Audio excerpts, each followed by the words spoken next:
Կան ուժեր, որոշ մասը արդեն դրա մասին հայտարարել են։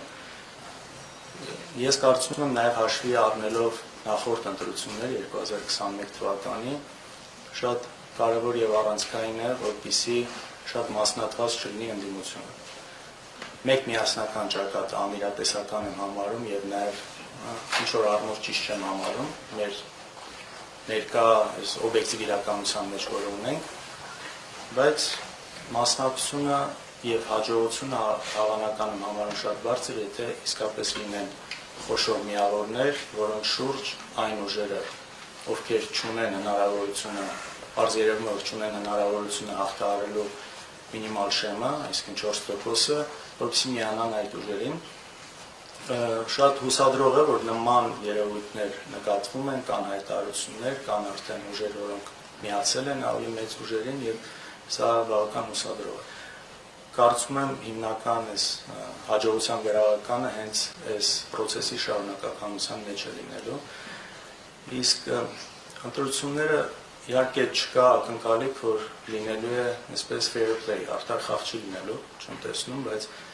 նաեւ պետք է պատրաստ լինել այս ամեն ինչին դիմակայելու, դիմագրավելու համար։ Կարծում եմ կան այդ գործիքները։ Գիտեք ինչն է նաև խնդիր, որ այսօր մենք տեսնում ենք արդեն երկար տարիներ ցանկացած խախտումներ, որոնք արվում են այսօրվա գործող իշխանության կողմից, գրեթե չեն ոչ մի կերպ ուշադրության չեն արժանանում եւ չեն քննադատվում այն երկրների եւ կառույցների կողմից, ովքեր ավանդաբար քննադատել են այս ամեն ինչը նախկինում։ Սա շատ հստակ է երևում եւ նաեւ մեր արևմտյան այսպես գործընկերների հետ ես նաեւ որպես պատգամավոր բոլոր շփումներով այս հարցը բարձրացվում եմ։ Այսինքն ես նույն ասում եմ, թե այն խախտումը, որը հիմա արվում է, եթե դա լիներ 10 տարի առաջ, շատ լավ հասկանում ենք, թե ինչ արձագանքներ կլինեին ձեր դեսպանատների կողմից, տարբեր կառույցների կողմից, մարդու իրավունքների, մնացած հարցերով խախտումները եւ տեղ է գալիս, որ այսպես ընդունում են, ասում են այո, մենք ընդունում ենք կան երկակի խաղի ստանդարտներ, այսինքն գլոբալ այս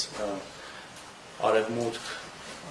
եւ Ռուսաստան հակամարտության այս գլոբալ ֆոնին, կարծես այստեղ ինչ արվում է, ուղղակի պարզապես աչքապատում։ Սա ավելի դժվարացում է, որովհետեւ սա զսպող գործոն է եղել նախկինում։ Միշտ սրա հետ հաշվի են նստել, հասկացել են, որ սխալ բան անելուց կոպիտ ասած ձեռքներին խփող կա։